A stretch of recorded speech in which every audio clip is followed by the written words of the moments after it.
Hey everyone, welcome back to Vintage Car Chronicles, your daily automotive history fix.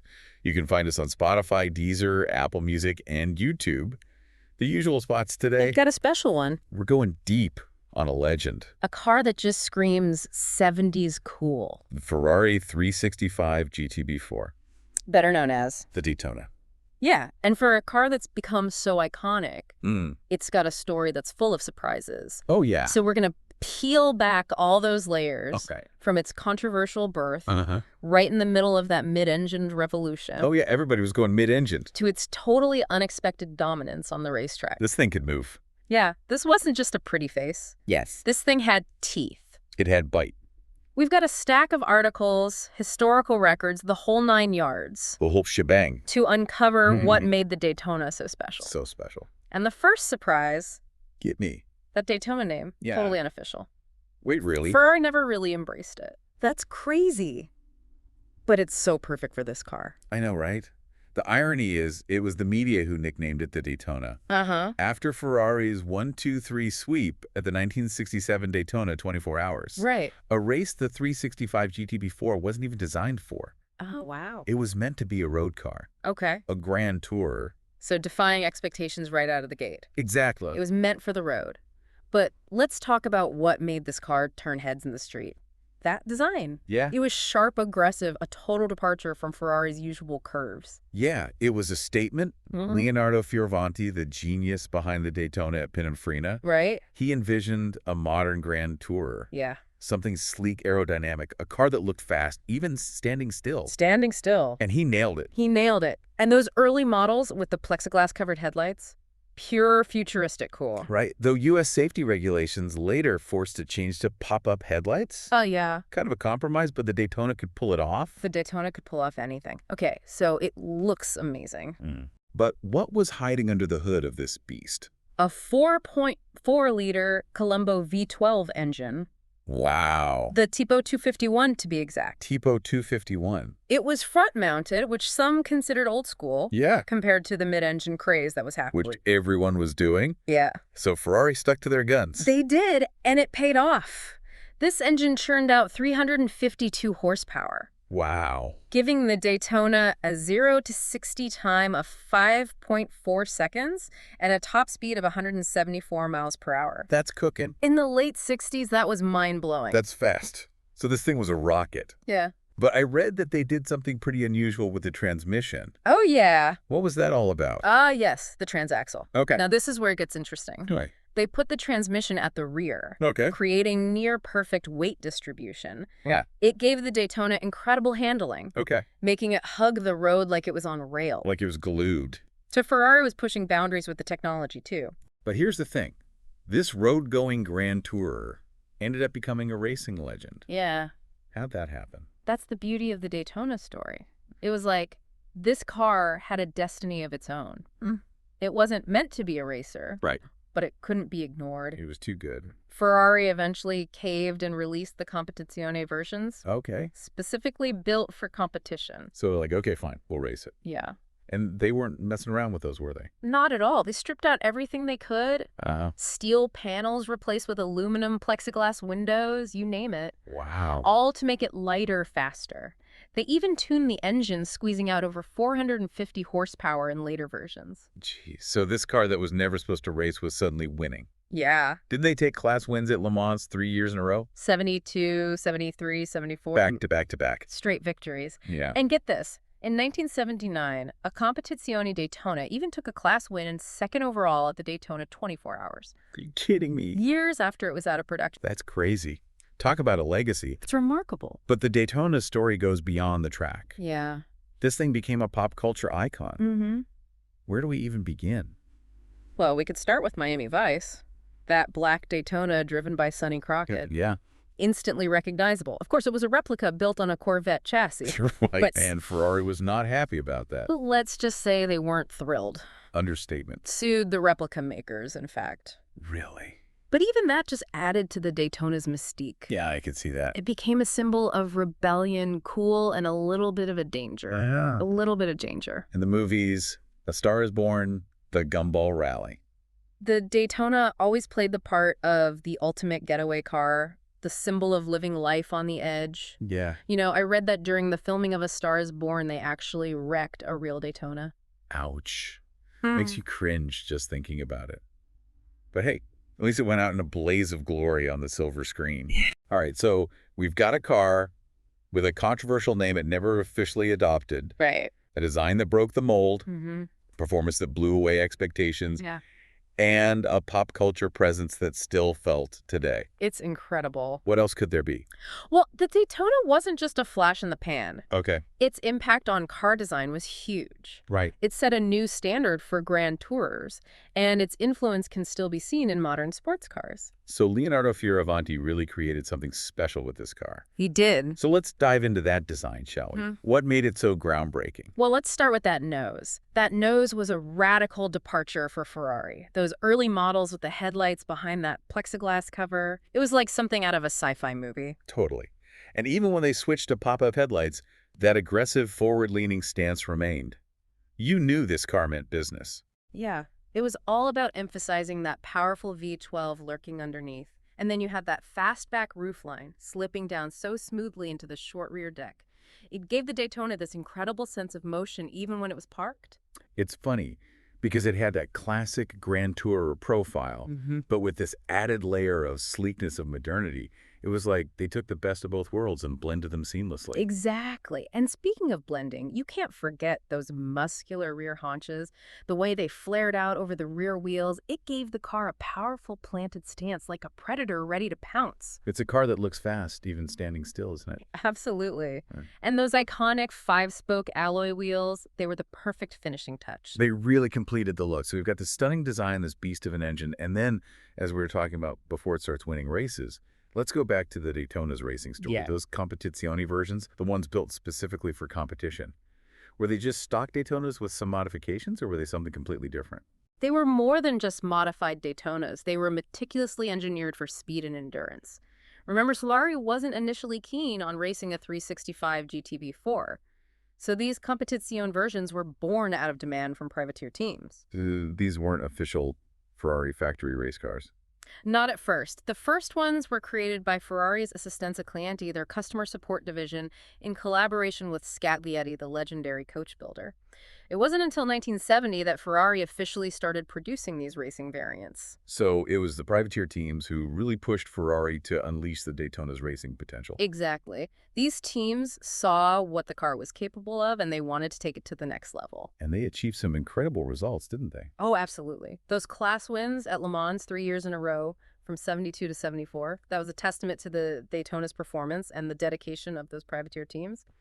And then in 1979, a Competizione Daytona secured a class win and second overall at the Daytona 24 Hours. Can you believe that? That's wild. The car was already out of production by then. It just goes to show how much potential was hidden within the Daytona. That's truly remarkable. Let's rewind a bit and talk about the Daytona's first foray into Le Mans back in 1969. It was the privateer entry, right? Yes, it was Luigi Chinetti, the American Ferrari importer, who orchestrated that effort. He had a long history of racing Ferraris under his North American Racing Team banner. He clearly believed in the Daytona's racing potential from the get-go. And he went all out modifying the car with an aluminum body, but unfortunately it crashed during practice and didn't make it to the starting grid. A major setback, no doubt, but you have to admire Cinetti's vision and determination. He paved the way for the official Competizione versions that would come later. So let's talk about those official Competizione versions. The first batch, which came out in 1971, they were all about shedding weight, right? Weight was the enemy. They went to extreme lengths, replacing steel body panels with lighter aluminum ones, even using plexiglass for the windows. Every ounce mattered. Imagine the dedication it took to make those changes. They were obsessed with making this car as light and as fast as possible. And they didn't stop there. With the second and third batches of Competizione Daytonas, they started to really push the limits of the engine. It's amazing how much power they were able to extract from that V12. By 1973, they were getting around 450 horsepower out of it, almost 100 more than the stock car. It's a testament to the ingenuity of those engineers. They fine-tuned every aspect of the engine from the exhaust system to the air intake. And those modifications, combined with the weight reductions, transformed the Daytona into a true racing machine, a machine that could dominate some of the world's most demanding races. It's a story of constant evolution, of pushing boundaries, and of proving that this car, which was never intended to be a racer, could conquer anything it set its sights on. So we've talked about Daytona's design, its performance, and its unexpected rise to racing glory. But let's shift gears for a moment and delve into the Daytona's impact on popular culture. This is a car that's been immortalized in movies, TV shows, even video games. It's a true cultural icon. Absolutely. The Daytona's presence in pop culture is undeniable. It has this aura, this mystique that transcends generations. It's a symbol of cool, of rebellion, of living life in the fast lane. And I think it all starts with Miami Vice, doesn't it?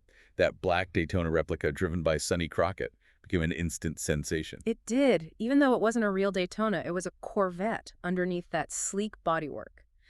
But it captured the essence of the Daytona perfectly. The style, the attitude, the sense of danger. And of course, Ferrari wasn't too happy about that replica. They actually sued the makers of the car. They are very protective of their brand, but in a way, that lawsuit just added to the Daytona's legend. It became a symbol of defiance, of challenging the status quo. But let's move beyond Miami Vice and talk about the Daytona's appearances in movies.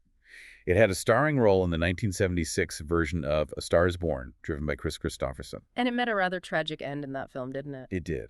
Always heartbreaking to see a beautiful car get wrecked on screen. But it's a testament to the Daytona's on-screen presence. It commanded attention. And who could forget its appearance in the Gumball Rally? That movie was practically a love letter to fast cars and crazy road trips. And the Daytona fit right in. It did. That movie really captured the spirit of the Daytona, that sense of adventure, of pushing boundaries. Right. And let's not forget its cameo appearances in films like The Wraith and even a few episodes of Magnum P.I. It seems like everyone wanted a piece of the Daytona's on-screen magic. And rightfully so. This car had presence. It exuded speed style and a touch of danger. It was the perfect car for characters who lived life on the edge. It's no wonder the Daytona became a pop culture icon. It had all the right ingredients, a captivating design, a powerful engine, and a reputation for being a bit rebellious. It's a car that has transcended its automotive roots and become a cultural symbol, a representation of a certain era, a certain attitude. And that's what makes it so fascinating. The Daytona is more than just a car. It's a story, a legend, and a piece of history that continues to captivate us to this day. Well said. Now, you mentioned that the Daytona's impact goes beyond its performance and pop culture presence. It also influenced car design, right? Absolutely. The Daytona wasn't just a beautiful car, it was a groundbreaking one. Its design features were innovative for their time and continue to influence sports car design today. So let's dive into that a bit. Yeah. What were some of the Daytona's design elements that made such a lasting impact? Well, for starters, let's go back to that. Let's go back to that front end. That long, sloping hood, the shark-like nose. It was unlike anything Ferrari had done before. It gave the Daytona this aggressive, almost predatory look. And you can see how that influenced later Ferraris, even some modern sports cars today. It's all about that low, wide stance, that sense of forward momentum. But it wasn't just about looks, right? There was a purpose behind it. Exactly. Fioravanti was obsessed with aerodynamics, that sharp nose, the fastback roofline, even the integrated spoiler on the rear deck. It was all designed to cheat the wind. So the Daytona wasn't just beautiful, it was functional. It was designed for speed. Form and function working together, that's what great design is all about. And you see that philosophy throughout the Daytona, like the pop-up headlights. Not just a cool design feature, but a way to keep the front end sleek and aerodynamic. So the Daytona was a pioneer in many ways. It pushed boundaries in terms of design performance, even racing, even though it wasn't initially intended for the track. But what about today?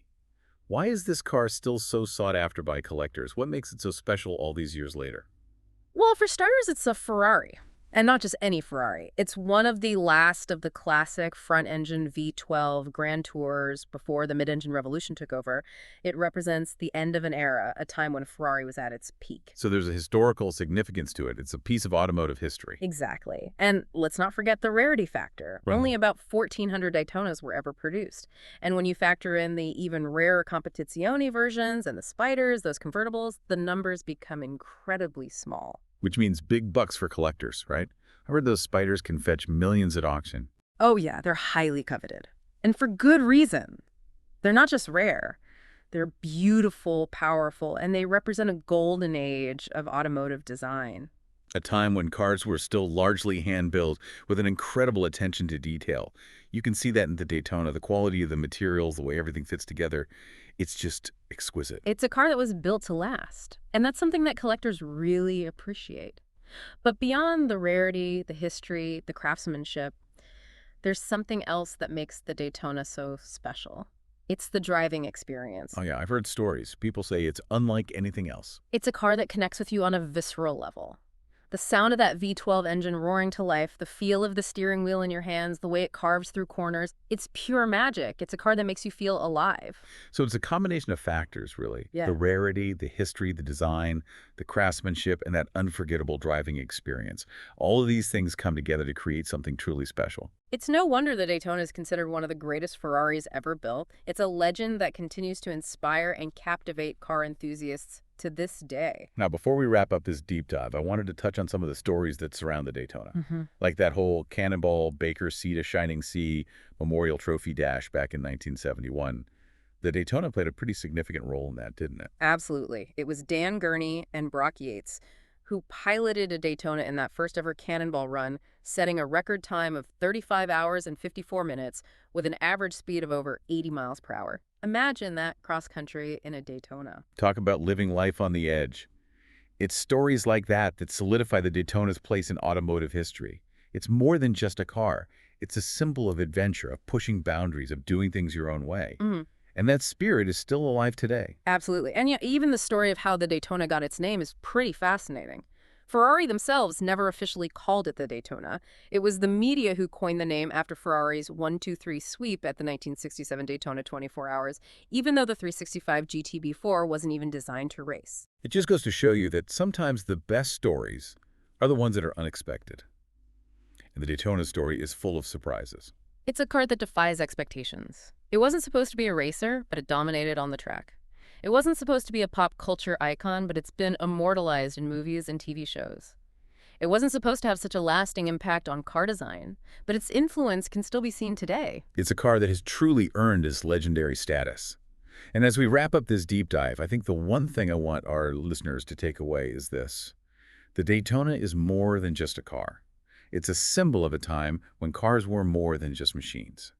They were works of art, expressions of passion, and testaments to human ingenuity. Well said. The Daytona is a reminder that true automotive excellence never goes out of style. That's it for this episode of Vintage Car Chronicles. We hope you enjoyed this deep dive into the Ferrari 365 GTB4 Daytona. Be sure to check back tomorrow for another journey through automotive history. Until then, keep those engines revving.